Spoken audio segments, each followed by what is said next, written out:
Hey everybody, what is going on? My name is Nick, this is Project WOOP, and you guys are Whoopsies. Today we're going to take a look at a product from BENQ, their brand new 27-inch 144Hz 1440p monitor. Usually, everybody's number one decision when it comes to monitor is going to be price, and this is $450. Monitors of similar specs to this one are going to be around the same price range, and you can go even lower in the mid $300 area if you want to get a company that's not that well known and a little bit less reputable. However, when it comes to gaming monitors, BENQ kind of has a reputation similar to that of BMW for cars. Yes, it's a little bit more expensive, but it's better built, better quality, and people don't mind spending a little bit more money if they know it's gonna last longer. So what do we have here? Maximum resolution is 2560 by 1440. That is a 16:9 aspect ratio in its native resolution. Panel type IPS, backlight technology LED, HDMI 2.0 ports, and it has two of them, alongside with DisplayPort and USB Type-C. Now that is a DisplayPort alt mode, so it's not just for data. You can plug your phone to it and use it as a monitor. Now this is where I think the monitor is a little bit more expensive. It has two speakers in the front, which are 2 watts, and a subwoofer, which is 5 watts. And you also get a remote.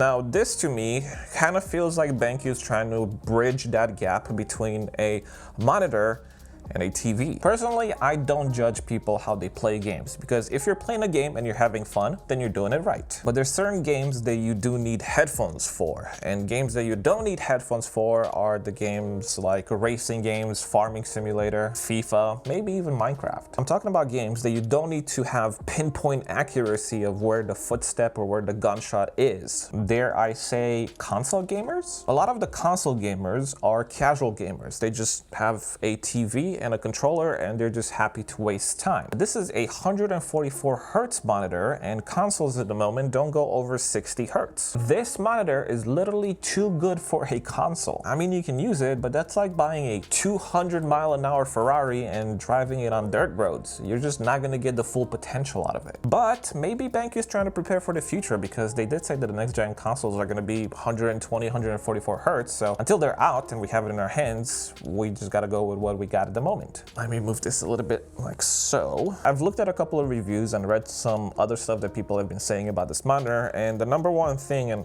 usually just that's it, that people are complaining about is the monitor stand. I mean, you can tilt it, but you can't move it up and down. On my gaming setup, I actually have some monitor arms, so that's not a problem for me, but this is actually sitting about 2 or 3 inches lower than where my other monitor sits. So if I didn't have those arms, then I'd probably be complaining too. It also has something called HDRi. That's BENQ's upgraded HDR. It basically takes in count of what the monitor is showing you and the ambient light, so it adjusts all that to give you the best picture that it thinks you should be able to see. I'll be honest, as a person that primarily plays FPS games, I don't really care about HDR or all of the other settings that you can put the monitor in. Usually I choose one, I set up my monitor, and then I never touch it again.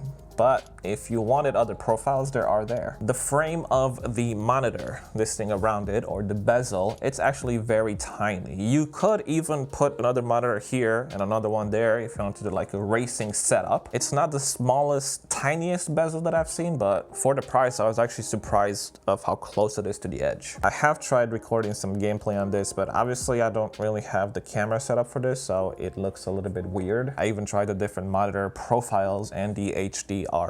However, to me, that's not very useful. I prefer the regular game mode. So the verdict on this monitor: 144Hz, good. 1440p, good. Speakers, The thing is that the speakers are good. They have BENQ's upgraded audio system, I think Trevolo, which isn't bad, but it's just not gonna beat headphones when it comes to FPS games. Sometimes in the right light, this audio bar also looks a bit brownish, brown and black.